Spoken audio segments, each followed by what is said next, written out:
삶과 죽음을 함께 생각하다. 이동규입니다. 우리 모두는 언젠가는 예외 없이 다 죽습니다. 자신의 생명이 다한다는 사실에 다소의 차이가 있겠지만 누구나 두려움을 가지기 마련입니다. 그리하여 우리는 삶과 죽음을 좀 더 깊이 생각하고 배우며 필연적인 죽음에 대한 막연한 공포심과 기피심을 제거하여 죽음을 자연스러운 한 과정으로 받아들일 수 있는 준비가 필요합니다. 과연 죽음이란 무엇인가? 또한 자신의 죽음 준비에 대해 어떻게 생각하는가? 라는 질문을 각계 종교 지도자들에게 물어보았습니다. 카톨릭의 김수환 추기경은 죽음은 누구도 피할 수 없는 쓴잔이지만 죽음은 현세 삶의 끝일지언정 그것이 만사를 물어 돌리는 종말이 아니다. 죽음의 관문이란 표현이 있듯이 하나의 과정이라고 했습니다. 개신교의 강원용 목사는 죽음 저쪽의 세계는 베일 속에 가려져 있고 그 베일을 구태여 벗기려 할 필요는 없으며 죽음은 사람의 관계 속에서 이해해야 한다고 했습니다. 즉, 미워하는 원수의 죽음은 슬프지 않을 것이며 사랑하지도 미워하지도 않는 사람의 죽음은 슬프지도 기쁘지도 않고 다만 사랑하는 사람의 죽음만이 슬프다라고 합니다. 그러면 사랑과 죽음 둘 중에 결국 어느 쪽이 더 궁극적인가를 생각해 볼 때 죽음보다 더 강한 사랑을 실천하는 삶이 되어야 한다고 했습니다. 불교의 이능가 스님은 인간이란 시간적으로 전생, 금생, 내생으로 이어지는 한 토막의 상황이라고 했습니다.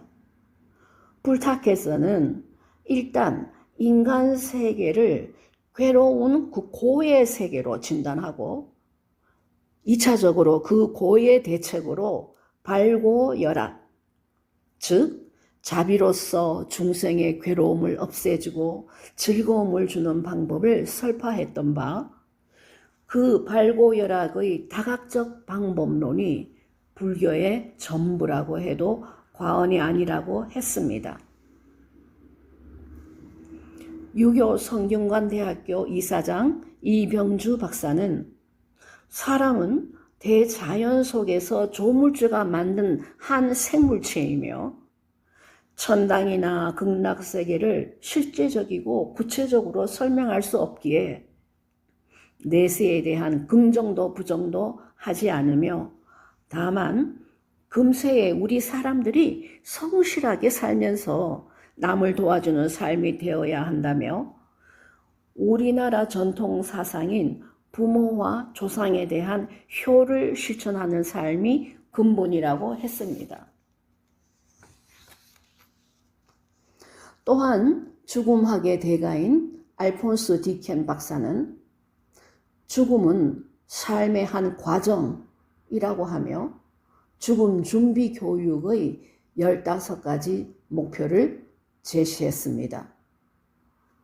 그 내용에는 죽어가는 사람에게 더 이상 도움을 줄 수 없는 의료적인 치료보다도 가까이 있으며 따뜻함을 주는 영적 지원을 하는 것이 중요하고 죽음 준비 교육을 통해 지나친 죽음 공포심을 극복하고 죽음을 금기시하는 것을 제거하며 자살을 생각하는 사람을 돕는 방법과 또한 죽음에 관련된 윤리적 문제와 의학법적인 문제도 알아야 한다고 합니다.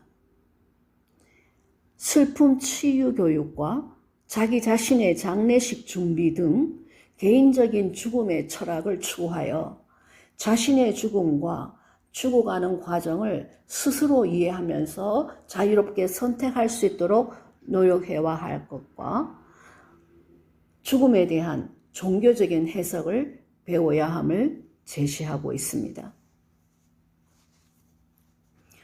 유명한 책 죽음과 죽어감 On Death and Dying 을 쓴 현대 죽음 분야의 최고 전문가인 엘리자베스 퀴블러 로스 박사는 나는 누구인가? 나는 어디에서 와서 어디로 가는 존재인가? 라는 질문을 평생 놓지 않았다고 합니다. 말기암 환자들이 죽음을 맞이할 때 일어나는 심리적 변화 5단계, 즉 부정, 분노, 타협, 우울, 수용의 5단계를 발표한 퀴블러 로스 박사는 인간 삶의 궁극적인 목적은 사랑이라고 했습니다.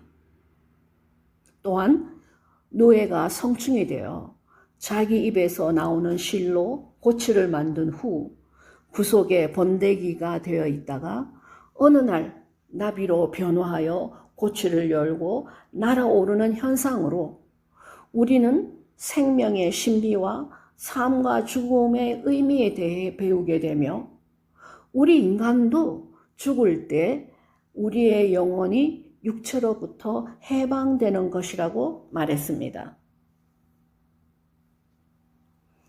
결국 죽음이 무엇이냐고 물으면 삶이 변화하는 과정이라고 답할 수밖에 없으며 인간이 일생 동안 수없는 변화를 겪는데 마지막 변화가 죽음이라고 할 수 있습니다.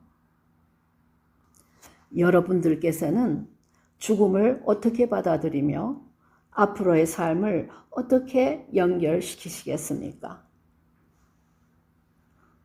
들어주셔서 감사합니다.